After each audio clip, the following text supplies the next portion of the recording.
It is a special pleasure to celebrate the World Environment Day 2018 here in Nigeria, even as we join the rest of the world on this special day.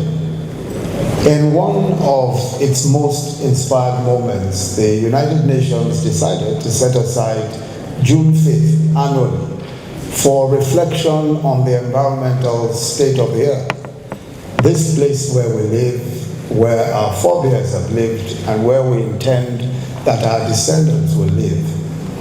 The last few decades have shown that on account of damage to the environment, there are no guarantees that we can hand over a livable place to generations after us. That reality unfolds daily as we observe the consequences of climate change and the environmental abuses that cause it.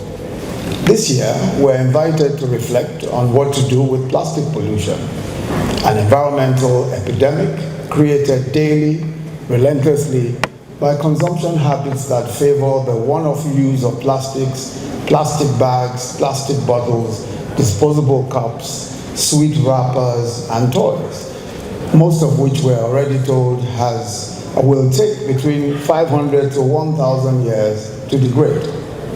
Current researches also show that plastics that have not been burnt or recycled could be in excess of 4.5 billion tons. Much of that has ended up in the oceans, becoming almost impossible to retrieve. Worse still, salt and sunlight cause plastics to break into smaller pieces, microplastics, which end up being eaten by fish and other marine creatures. And this may even find their way into our meals. The cost to fisheries, to tourism, and biodiversity is significant. On our part, as the federal government of Nigeria, we've tried to remain ahead of the curve in planning, in policy, and reform. The Ministry of Environment, in collaboration with critical stakeholders, have developed a national strategy for the phasing out of non-biodegradable plastics. The ministry is also developing a national plastic waste recycling program involving the establishment of plastic waste recycling plants across the country in partnership with state governments. A total of 8 plants have already been completed and handed over to the states, while 18 others are at various stages of completion. In addition, the federal government is also collaborating with state governments to establish plastic waste recycling plants under the community-based waste management program in the ministry. 2 plants have been completed in Ilorin, Kwara State, one in Lokoja, Kogi State, while work is going on the one in Karo local government area of Nasarawa State. In addition, there are 2 privately run programs. There are Bola Jari, which roughly means waste to wealth, in Gombe State, and the Lega Jari, which roughly means converting nylon bags to wealth in Kano State. These initiatives, of course, are also encouraged and supported by government. But there are, of course, questions about the limited options for cheap packaging of food and drinks, especially where consumers are relatively poor. Micro-marketing methods of fast-moving consumer goods, such as drinking water in sachets, otherwise known as pure water, and the retailing of detergents, sugar, and even milk in sachets have proved to be an effective means of selling these food and beverages in affordable portions to millions of consumers.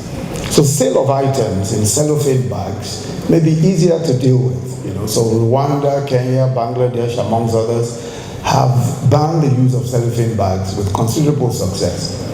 It's my view that for controlling the proliferation of plastic sachets, we must go back to the major producers of fast-moving goods to put in place recycling programs that could effectively ensure that while we seek environmentally friendly options for packaging, we are keeping the environment as free of plastics as possible.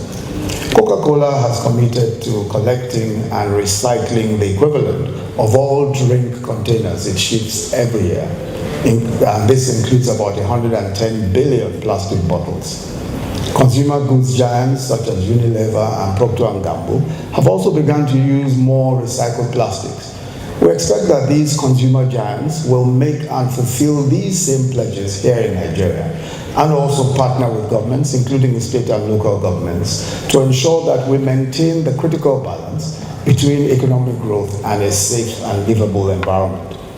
Nigeria is in a good place to lead Africa, and indeed the world, in beating plastic pollution. There's no need to reinvent the wheel. There are a good number of effective initiatives already that we're considering as we develop policies. As our environmental expert, Mrs. Olakiton Olaguyi, said, aside from the responsibilities of government, there are also corporate and individual responsibilities. We can beat the plastics pollution. We can beat plastics pollution, we can beat this epidemic, but we certainly will achieve our objectives much faster if we all work together. Thank you very much for listening.